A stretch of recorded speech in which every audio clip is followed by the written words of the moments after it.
Hi Maya, I handak su video anova puduna laksare. Handaki video sidi karino haibada. Aikoi gi Guwahati dagi na Tawang chatkadabani. Aikoi Guwahati dagi tang kunithoi gi nungdang wairam sida aikoi aeroplane se tonge pung 3:30 da. Aduna koi Guwahati yobada khara thenge. Aduna nongale kandadi aikoi gi sanupi ya nupa masa singdo moi avatar yengne da sakare ado aidi avatar du yeningde da aidi bazar kar koi ama kar koi thanda pangjat ta sakle aduna aikoi se nungdang du madi moi suware aduna aikoi hayengdi Tawang sakadabane aduna koi se loiselle posai aigi loisandre posai do dum kaidre ado moi di angang nupi yaubune na chana thakna bane karine moi di amuk lange adai langbadage koi se nongale kanda ayu pung 12 dagi ulubari gi moi gi quarter du dagi aikoi se Tawang satpa yaba gari ama aikoi gi nupa du tenga dagi ne hai tenga da gari se Guwahati gi mi ama ne ta Tawang chatpa se yada bajane adwai tawdana moi na Tawang thauba ngamba gari ahanba ma waire koi se waire kanda ayu ki pung 12 dagi aikoi se Tawang gi damukta aikoi lae adai nupi angang yaubune na angang singsu makok ngawrokpa kaidawba tawbanina koise matek pudi koi lepe adai lepadagi koise nungdang wairam yorokpasida koise dirang da lekta yadraba akoina dirang sida le koise dirang da nongma le aduga dirang da le kanda mung nongale kandagi aikoise gari do mung thorokpadagi na koi Tawang yobada ai nungdang wairam gi pung 9 tare koise adagi 9 je moi lambi di am phai adu yam thek khoi baduna angang sing do khara waba adwai tawdana khoise Tawang gi damuk tamu khoise lae aduga Tawang da le Tawang da lekpadagi de khoise amu Tawang dagi di aikoi gi India China border du satpa bhause aikoi atopa driver amu Tawang gi driver amu ne aba gari su amu anova amu ne aba adumai tawdana khoise Tawang da satpasigi anova driver du ne Tawang macha do asami gi maitai ne adamana adumai tawdana pubire khoise pubire kanda Tawang chatpagi lambi Tawang se aikoi gi hojiki India China border se Tawang da kilometer 46 di chatle aduga 46 satpa sida khoise lae lakpa sida lambi sida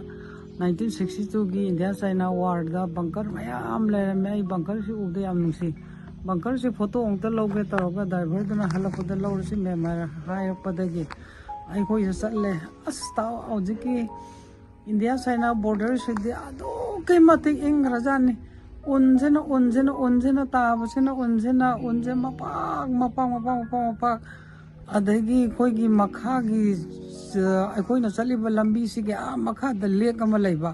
lake to hekta unjena frozen oiraba adagi ekta maduki mafam do satluba media khoi isanupi kase masa duga waba yadaba masa duga adagi mai nupa duna masa nupa do pamme mana masa nupa to modo pamme kanda salo source tabe holag lai adagi mo khoi se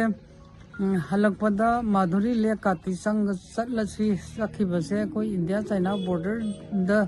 ongta di yahorase dana koi se India China border se satpani aduga India China border sangam dai da su ILP pass sangi Arunachal sangam dai da su ILP pass sangi aduga hojiki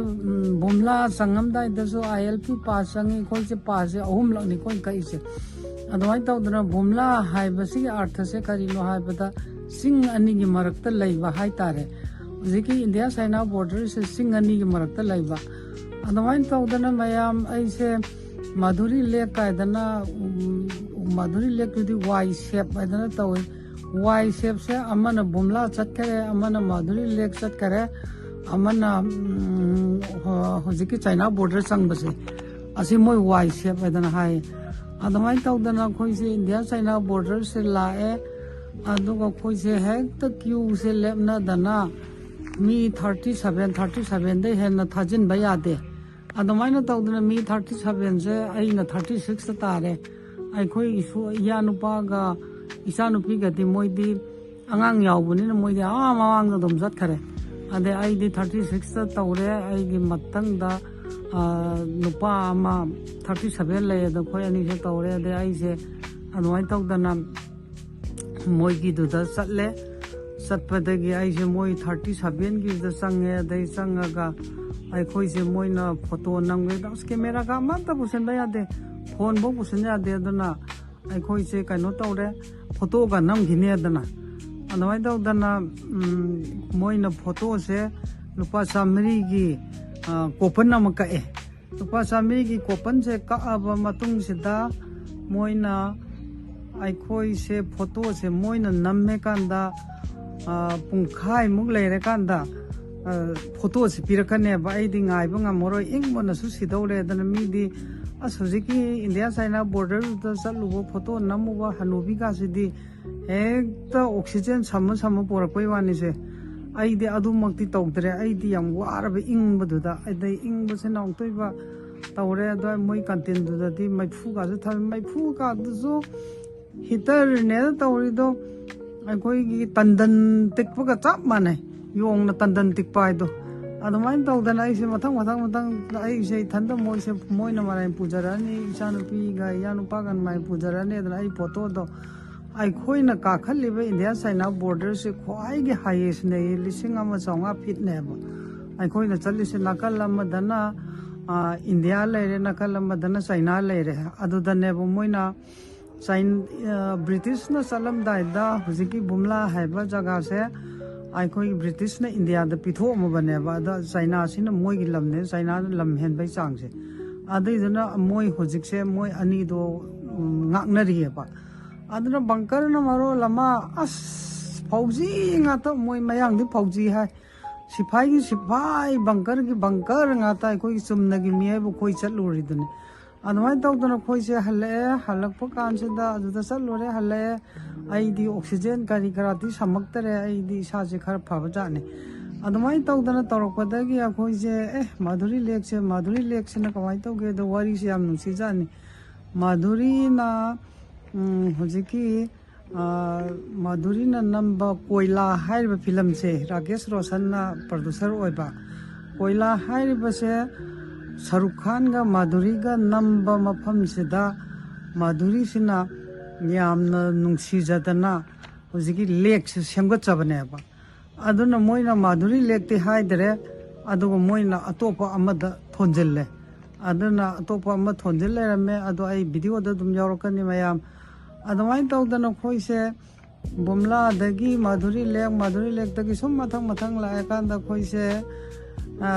ꯎꯟꯒꯤ ꯃꯐꯝ ꯖꯒꯥꯗ ꯇꯧꯗ ꯎꯟꯗ ꯅꯥꯟꯊꯨꯕꯅ ꯃꯔꯣꯜ ꯑꯃ ꯑꯩꯁꯦ ꯑꯏꯪꯈ꯭ꯔꯕꯗꯨꯗ ꯑꯩꯁꯦ ꯈꯣꯡꯎꯞ ꯑꯆꯧꯕꯒꯁꯨ ꯇꯣꯡꯉꯤꯅꯤ ꯑꯗꯩ ꯎꯟꯗ ꯆꯕꯨꯛ ꯅꯥꯟꯊꯨꯕꯗ ꯑꯩꯁꯤꯅ photo ꯅꯝꯅꯕ ꯃꯤ ꯂꯩꯇꯕꯅꯤꯅ ꯑꯩꯅ ꯑꯗꯨꯝ ꯅꯝꯖꯔꯦ ꯚꯤꯗꯤꯑꯣꯁꯨ ꯑꯩꯅ ꯅꯝꯖꯔꯦ ꯑꯗꯨꯃꯥꯏꯅ ꯇꯧꯗꯅ ꯃꯌꯥꯝ ꯅꯨꯡꯉꯥꯏꯅꯤ ꯌꯥꯝ ꯅꯨꯡꯉꯥꯏ ꯑꯗꯒꯤ ꯑꯩꯈꯣꯏꯁꯦ ꯍꯜꯂꯛꯄꯗꯗꯤ ꯑꯩꯈꯣꯏꯁꯦ ꯗꯤꯔꯥꯡꯗ ꯑꯃꯨꯛ ꯂꯦꯛꯇꯧ ꯁꯔꯨꯛꯄꯨꯗꯤ ꯇꯦꯡꯒꯥꯗ ꯂꯦꯛꯑꯁꯦꯗꯅ ꯇꯦꯡꯒꯥꯗ ꯑꯃꯨꯛ ꯂꯦꯛꯑꯦ ꯇꯦꯡꯒꯥꯗ ꯂꯦꯛꯑꯀꯥꯟꯗ ꯑꯩꯈꯣꯏꯁꯦ ꯃꯊꯪ ꯂꯥꯛꯑꯀꯥꯟꯗ ꯑꯩꯈꯣꯏꯁꯦ ꯍꯥꯟꯅ ꯂꯥꯛꯄ ꯂꯝꯕꯤꯗ ꯂꯥꯛꯇ꯭ꯔꯕ ꯚꯨꯇꯥꯟ ꯆꯪꯁꯦꯗꯅ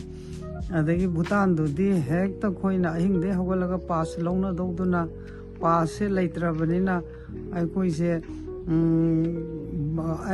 ꯑꯩ ꯃꯣꯏꯗꯤ ꯆꯪꯉꯔꯣꯏꯗꯅ ꯍꯥꯏꯔꯦ ꯑꯩ ꯒꯦꯠ ꯐꯥꯎꯗꯗꯤ ꯑꯃꯨꯛꯇ ꯆꯠꯂꯨꯒꯦꯗꯅ ꯑꯁ ꯃꯇꯧꯗꯤ ꯑꯃꯨꯛꯇꯣꯏꯕ ꯃꯣꯏ ꯒꯦꯠꯇꯨꯗ ꯋꯦꯜꯀꯝ ꯇꯨ ꯏꯟꯗꯤꯌꯥ ꯀꯥꯏꯗꯅ ꯑꯁ ꯈꯨꯐꯖ ꯑꯃ ꯑꯩꯅ ꯑꯁ ꯅꯨꯡꯁꯤꯗꯕ ꯚꯨꯇꯥꯟꯁꯤꯅ ꯋꯦꯜꯀꯝ ꯇꯨ ꯏꯟꯗꯤꯌꯥ ꯀꯥꯏ ꯇꯧꯔꯝꯃꯤꯁꯦ ꯃꯣꯏꯗꯤ ꯃꯣꯏꯒꯤ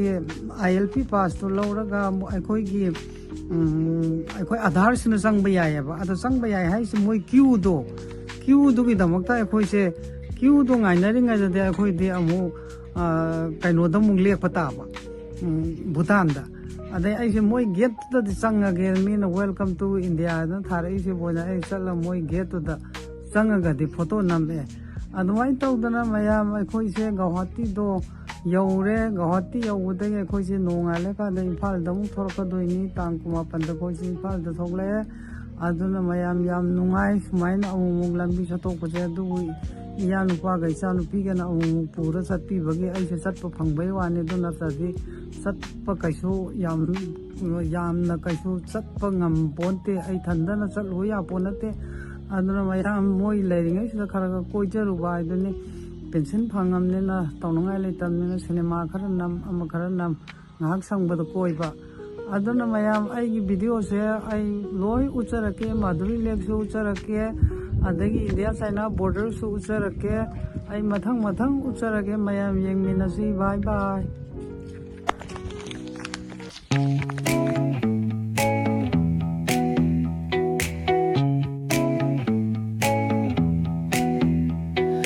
Neon hums like a subtle thrill. Shadows dance on the windowsill. Concrete dreams in the glow collide. Breathe it in, let the waves decide.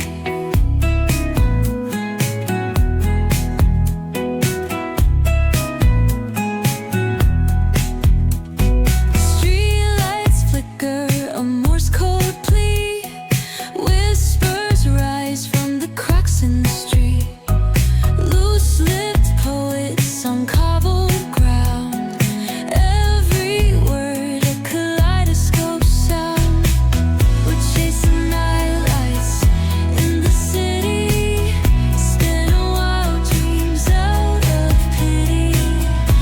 Every heart beats a brand new song. Time feels right, but the world's not wrong.